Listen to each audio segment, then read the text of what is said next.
السلام علیکم ورحمۃ اللہ وبرکاتہ۔ میں ہوں محمد راشد اقبال اور آپ تمام احباب کا ہمارے اس یوٹیوب چینل پہ بہت بہت استقبال ہے۔ دوستو، جیسا کہ آپ جانتے ہیں کہ ہم اس چینل پہ U G C NET Urdu کی تیاری کے لیے ہم مواد اپلوڈ کرتے رہتے ہیں۔ اور اس سے پہلے بھی بہت سارے مواد جو ہمارے چینل پہ موجود ہیں۔ اگر آپ U G C NET Urdu کی تیاری کر رہے ہیں تو یہ چینل آپ کے لیے بہت ہی مفید ثابت ہوگا۔ آپ خود بھی اسے وزٹ کریں، دیکھیں، ہماری ویڈیوز کو پلے لسٹ میں دیکھیں اور اپنے دوست و احباب کو بھی بتائیں جو اس کی تیاری کر رہے ہیں۔ فی الحال تو میں آپ کے سامنے یو جی سی نیٹ کی تیاری سے متعلق کچھ سوالات لے کر حاضر ہوا ہوں، ٹھیک ہے؟ اور میں کوشش کروں گا کہ ایک یا دو دن کے ناغے کے ساتھ میں یہ سلسلہ جاری رکھوں اور اسی طریقے سے ریویژن بھی ہو جائے گی اور کچھ نئے سوالات بھی آپ کے سامنے آ جائیں گے۔ تو چلیے شروع کرتے ہیں۔ U G C NET preparation question answer set 1، unit number 1 سے 10 سوالات۔ سوال نمبر 1، زبان آوازوں اور الفاظ کا مجموعہ ہے، یہ کس نے کہا ہے؟ جواب، پروفیسر گوپی چند نارنگ نے۔ سوال نمبر 2، زبانوں کا سب سے بڑا خاندان کون سا ہے؟ جواب، ہند یورپی خاندان، اسی کو انگلش میں انڈو یورپین فیملی بھی کہتے ہیں۔ نمبر 3، دنیا کی مختلف زبانوں کو کتنے خاندانوں میں تقسیم کیا گیا ہے؟ جواب، 8 خاندانوں میں۔ سوال نمبر 4، ہند آریائی زبان کو کتنے ادوار میں تقسیم کیا گیا ہے؟ جواب، 3 ادوار میں، قدیم ہند آریائی، وسطی ہند آریائی اور جدید ہند آریائی۔ سوال نمبر 5، ہندوستان میں آریاؤں کی آمد کا زمانہ کیا بتایا جاتا ہے؟ جواب، 1500 قبل مسیح۔ سوال نمبر 6، ہند آریائی کا زمانہ پہلے ہے یا ہند ایرانی کا؟ جواب، ہند ایرانی کا زمانہ پہلے ہے۔ میں نے اس سوال سے متعلق ایک چھوٹا سا نوٹ نیچے کریٹ کیا ہے، اس کو بھی دیکھ لیں۔ کیونکہ ہند یورپی کا زمانہ جو ہے وہ 3500 قبل مسیح بتایا جاتا ہے، تو ہند یورپی 3500 قبل مسیح میں کا زمانہ ہے، اور یہ زبان ترقی کرتے کرتے جب 2000 قبل مسیح میں پہنچتی ہے تو اسے ہند ایرانی کا نام دیا جاتا ہے۔ پھر 1500 قبل مسیح میں جب آریہ ہندوستان آتے ہیں تو اس کے بعد ہند آریائی زبان کا وجود ہوتا ہے، یا اس کے بعد وجود میں آنے والی زبان کو ہم ہند آریائی کہتے ہیں۔ تو اس اعتبار سے ہند ایرانی کا زمانہ پہلے ہے، 2000 قبل مسیح۔ سوال نمبر 7، ویدوں کا زمانہ کون سا ہے؟ قدیم، وسطی یا جدید ہند آریائی؟ کس زمانے میں وید لکھے گئے؟ جواب، قدیم ہند آریائی، یعنی قدیم ہند آریائی کا زمانہ جو ہے ویدوں کا زمانہ ہے۔ سوال نمبر 8، لفظ پالی کس زبان سے ماخوذ ہے یا نکلی ہوئی ہے؟ جواب، پالی کا لفظ سنسکرت زبان کے لفظ پنکتی سے نکلا ہے، تو یہ سنسکرت زبان کا لفظ ہے، اور کون سے لفظ سے نکلا؟ پنکتی سے نکلا ہے۔ سوال نمبر 9، بدھ مت اور جین مت کی تعلیمات کس زبان میں ملتی ہے؟ جواب، پالی زبان میں ملتی ہے۔ سوال نمبر 10، ایسی زبانیں جو اپنے فطری انداز میں پھل پھول رہی تھی اسے کیا کہا جاتا تھا؟ جواب، پراکرت کہا جاتا تھا، ایسی زبانوں کو پراکرت کہا جاتا تھا۔ اب یونٹ نمبر 6 سے 10 سوالات۔ ناول کی اجزائے ترکیبی کتنے ہیں؟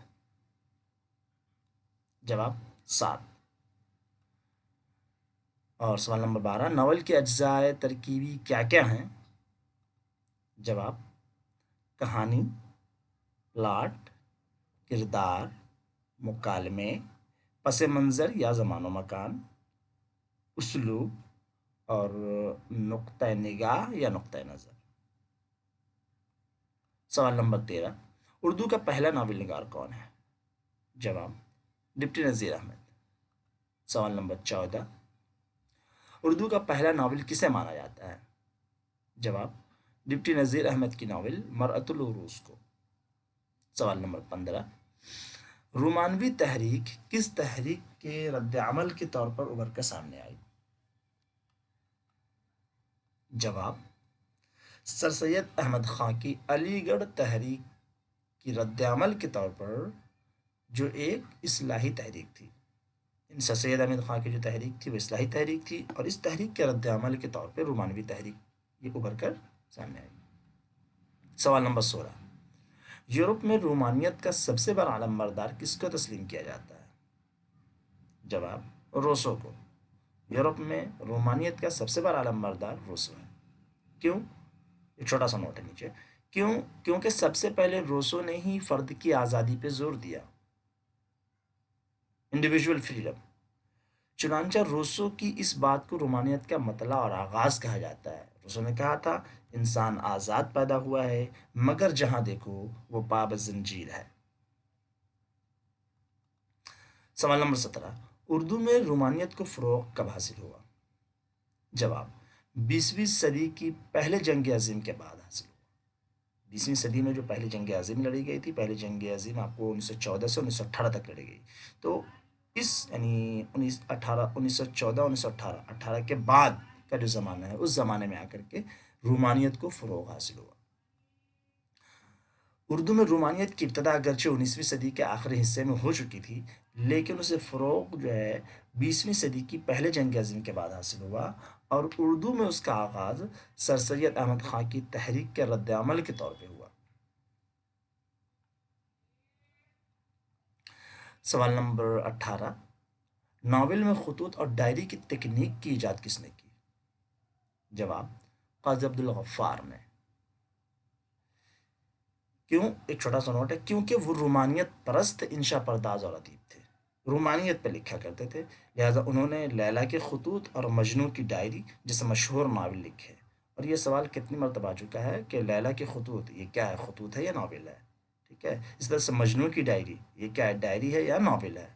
تو یہ دھیان رکھنا ہے کہ لیلا کی خطوط اور مجنوں کی ڈائری جو ہے یہ خطوط اور ڈائری نہیں ہے، بلکہ خطوط اور ڈائری کی ٹیکنیک پہ لکھے گئے مشہور ناول ہیں جو کہ قاضی عبدالغفار خان نے لکھے ہیں۔